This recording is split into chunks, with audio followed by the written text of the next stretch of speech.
bro for the good of the clan. Considering he failed to complete his mission, he can be certain his father isn't just dropping in for a friendly chat. This is especially clear when their dad shows up in full battle mode with his bio mask on. So from the moment the proximity alarm sounded on the bridge of his ship, Kwai should have responded in kind. Suit up and go rack for rack with the old man. Don't step out of the safety of the ship without your own mask and whatever weapons you'll need for a life or death confrontation. Next, there's Kwai's urge to protect his weaker sibling. It's this impulse that has gotten him in trouble in the first place, but it's also a major factor in him losing the battle and his head. Deck might not be the biggest or the strongest, but in a fight for your life, 2 is always better than 1. And instead of locking him aboard the ship, Kwai should have let his little brother get in on the action. After all, their dad has already shown a willingness to kill both of them on account of their supposed weakness. So maybe if he's too weak to deal with a couple of weaklings, he doesn't deserve to lead the clan in the first place. Until the end, Kwai pays the ultimate price for showing his brother mercy, and now Deck will have to prove his sacrifice was worth it by completing the hunt or face permanent exile. The jolt from the ship's thrusters sends Deck flying into the wall, knocking him unconscious, and when he wakes, the vessel has already entered Jenna's orbit and is being bombarded by debris from the planet's rings. Deck launches an escape pod into the atmosphere, and moments later he's accosted by a large flying predator. The pod has been wildly toward the ground. Deck is shaken up from his crash landing, but he arrived on the planet's surface in peace. He takes inventory of his weapons before setting off on the hunt for the unkillable palace. Looks like Deck is fully locked and loaded and ready for the hunt until a carnivorous jungle lion takes him by surprise. Right off the rip, this intelligent bird disarms him of the spear, and he soon releases his grip on the bow. With the vines closing in from all directions, Deck spots a clearing in his vegetation and makes a break for it. From here, he takes in a stunning view of the hunting grounds that will serve as the venue for his trial.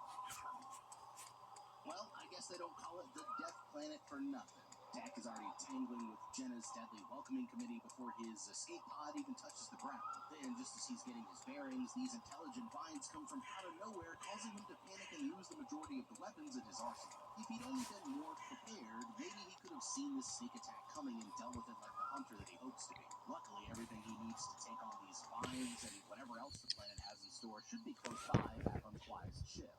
Instead of taking the time to inventory the small selection of weapons that he came with, he should be making a beeline back in the direction of the main crash site. His escape pod only disengaged after the ship had already entered the planet's atmosphere, so it couldn't be far from his present location. If he could locate the wreckage, he would have access to Kwai's impressive stockpile of weaponry, including his biomass. More than any other piece of gear, this high-tech scanning device will give him the edge he needs to assess the planet's threats and see danger before it sees him. Without it, he's walking pretty blind into a habitat where even the most innocent-looking plants or wildlife can hide deadly surprises. Fully equipped for the task at hand, he would likely be alert to the threat posed by the vines before they got the jump on. Then it's a simple matter of tossing a grenade into their waiting jaws to neutralize the entire network of vines before they can do any harm. Here, he'd be free to continue his hunt for the palace with his full complement of weapons at his disposal. Unfortunately, though, it looks like Deck forgot about the small father, always behind. Now he's heading off into the unknown with little more than his sword and his wits to fend off whatever else the Death Planet has in store.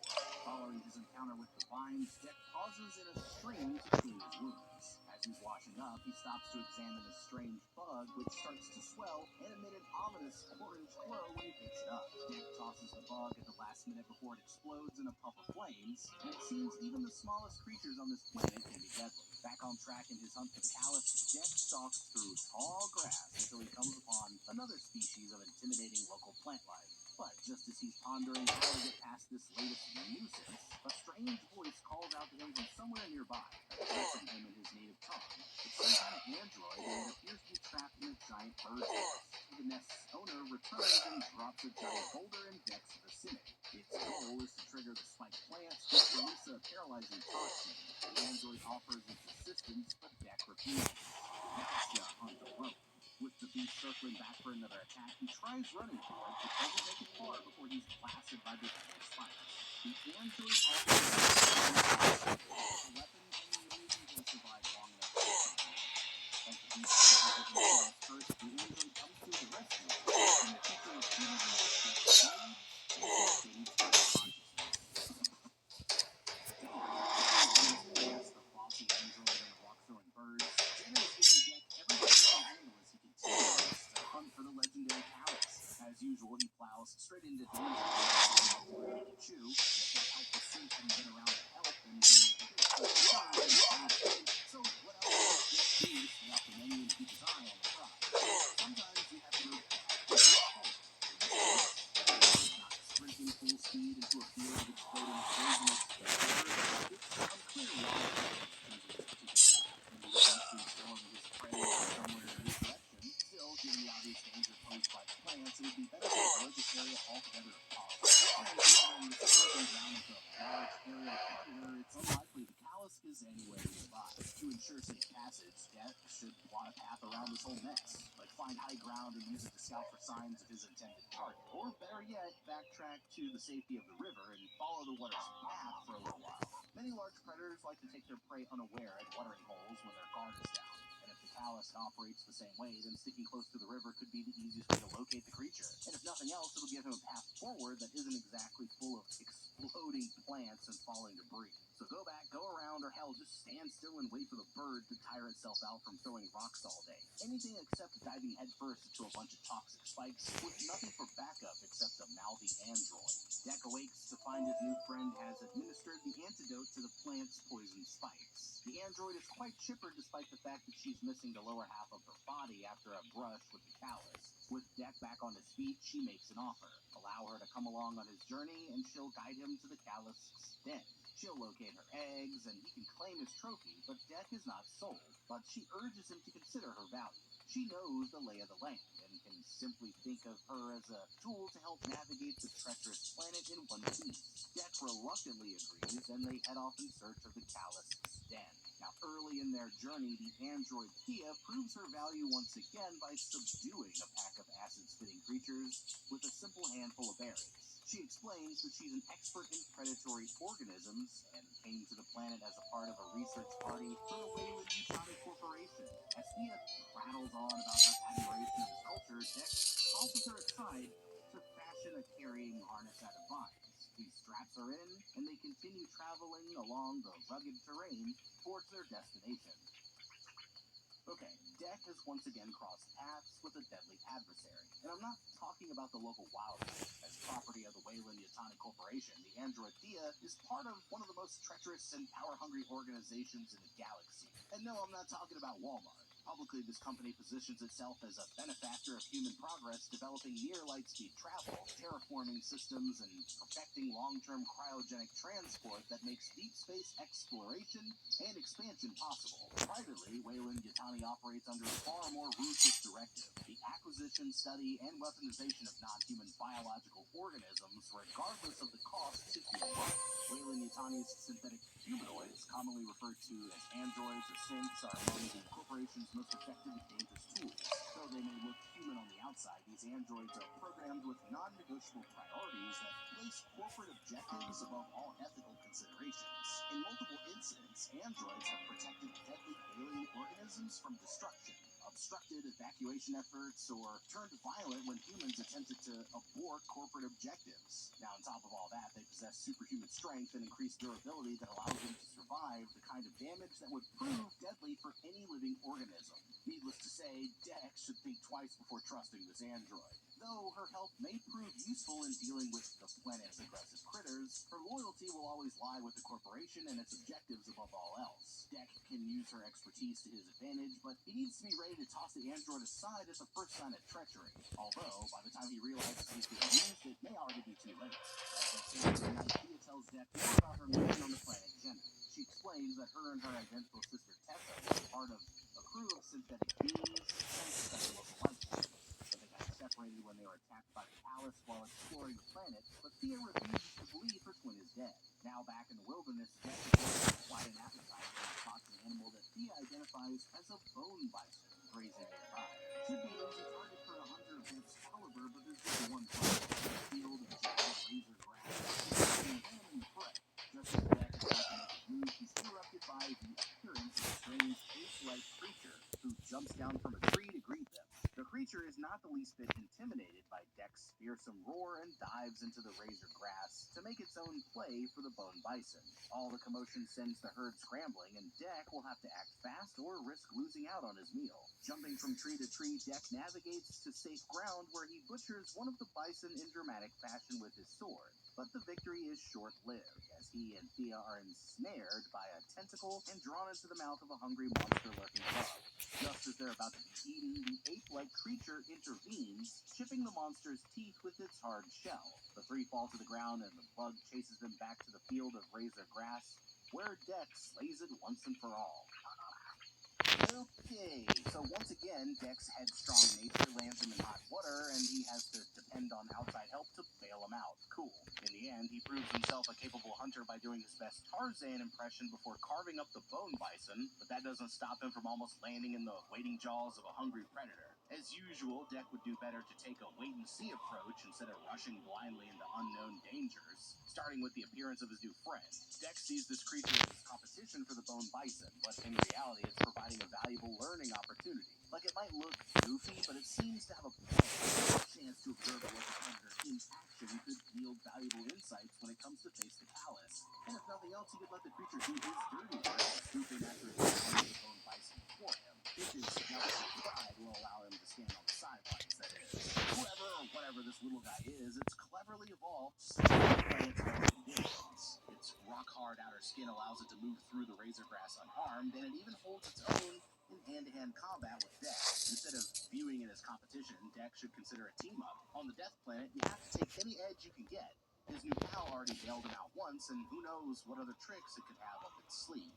Later, Deck, Thea, and their new friend, that Thea names Bud, enjoy a meal of bison meat by the fire and bask in the glory of the hunt. Bud even sprays Deck with her spit as a sign of affection, marking him as a member of her clan, to the horror of their proud hunter. Meanwhile, Thea's assumption about her sister is correct. Tessa did survive the encounter and was taken back to the alien Utani base by the other androids for repairs. Once her recovery is complete, Tessa is chastised by the artificial intelligence known as Mother for slipping up during her mission. Mother makes it clear that further setbacks will not be tolerated by the corporation. It's time for Tessa to lock in and finish what they came here to do, but first, she's got to find Thea. Tessa then leads a group of androids into the jungle where they spot Deck's landing craft, and after taking care of the sentient vines, they continue on to find Kwai's wrecked ship. Inside, Tessa helps herself to an arsenal of Yautja weapons, including a selection of freeze grenades. Back at their camp, Deck rises with the sun to rejoin the hunt. Bud is still asleep, and Deck decides that it's best to leave the creature behind. Thea protests his choice, but Deck insists. Yautja hunt alone, after all. After traveling for hours, they finally arrive at their destination, the den of the fearsome callus. The devastated remnants of Thea's original mission team are strewn all over the place, and among them are her missing legs, and Deck loads her into a nearby repair bay to begin the reassembly process. Thea thanks Deck for his help, but says that it's time for him to go. She's contacted her sister via a control panel, and it's best if he's not there when she arrives. It turns out this isn't the Callus's den after all. She was only using him to get back to her mission, which is to capture the Callus for the corporation. Besides, there's simply no way he can kill the creature on his own. Stunned by the betrayal, Deck leaves to look for the Callus as Thea finishes her repairs. But he doesn't have to search for long. In the wreckage, he finds a leaking fuel container and sets it ablaze. The resulting fireball brings the Callus stampeding towards him out of the jungle, and the fight is on. Alright, Deck really should have seen this coming. He thought he could use Thea as a tool in his hunt, but in the end, he's the one who ended up being used. And though the android does eventually lead him to the Callus, her betrayal leaves him emotionally off balance and underprepared for the fight ahead. I guess even mighty Yautja warriors can have their feelings hurt. Now, if Deck wants to bring this thing down for good, he needs to take some time to clear his head. Like, first off, he's not really well equipped here. Instead of blowing the fuel tank to lure the beast in right away, he should take some time to scour the wreckage of the sinless camp for any weapons that they may have left behind. These things are hyper-advanced artificial beings engaged in clandestine off-world research. I mean, who knows what kind of toys they could have lying around? Even a rifle could be a valuable tool in his fight. Next, there's a matter of resource management. Considering the Callus emerges after the first loud bang it hears, it's obviously hanging out nearby. So with this in mind, Deck would be wise to save the fuel tank for later use. If he can find some other way to get the creature's attention, the highly volatile fuel could make for a powerful weapon in its own right. Maybe some gunfire from a discarded rifle would be enough to lure the beast in. Then it's just a matter of putting the fuel tank between himself and the callus and hitting a well-timed shot. If everything lines up, then his hunt would be light work. But will an impromptu barbecue be enough to slay this supposedly unkillable monster? Well, it's kind of hard to say. But whatever the case, Deck had better come up with a plan fast, because the callus is here and it appears to live up to the hype. Deck fights valiantly against the callus, pulling out all the stops to claim his prize. But when he lops off the creature's tail, he learns that killing the beast may be even harder than he thought. It turns out that the callus has incredible regenerative capabilities, allowing it to rapidly regrow any damaged spot. As the stage is on, Susan Sugar finds Deck through the wall a few hiding place, interrupting her progress in her own healing and ripping her two halves apart once again. Seeing that Deck had trouble, she has grabbed a nearby rifle to lay down some suppressive fire. Using it as a distraction to grab hold of a clenched thing, reel in the callus, and deliver the killing blow. But it seems like even beheading the creature isn't enough to overcome its regenerative power. Deck soon finds himself trapped under the callus, smashed with a paw. Just as it seems like he's finished, the creature hesitates.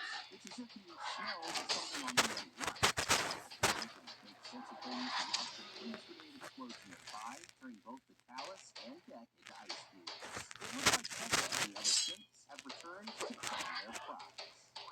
Okay, so Deck's failure to raid his brother's wrecked ship for weapons has come back to bite him. Not only has he lost his chance to claim his trophy, but now he's completely solid at the mercy of Keen's evil twin. If nothing else, he's learned a valuable lesson. Every weapon you leave on the table is one that can be used against you later. Still, even without access to some strings from Quark's ship, there's plenty Deck does to avoid ending up as a popsicle. As with most of his problems, his predicament stems from his habit of diving into the action without thinking things through. Tia already warned him that her sister and the other synths were on the way, and this means that his fight with the callus was on a timer from the very start. He was also told that the synths want to capture the creature for themselves, meaning once they arrive, they'll be fighting a battle on two fronts. Considering the callus alone is giving him everything he can handle, taking on the synths at the same time drastically reduces his odds of success. The solution, though, forget about the callus for now. Hide and wait for Tessa and the others to arrive and form a new strategy based on where things go from there. There's a lot more to a successful hunt than diving right into the kill. I mean, the majority of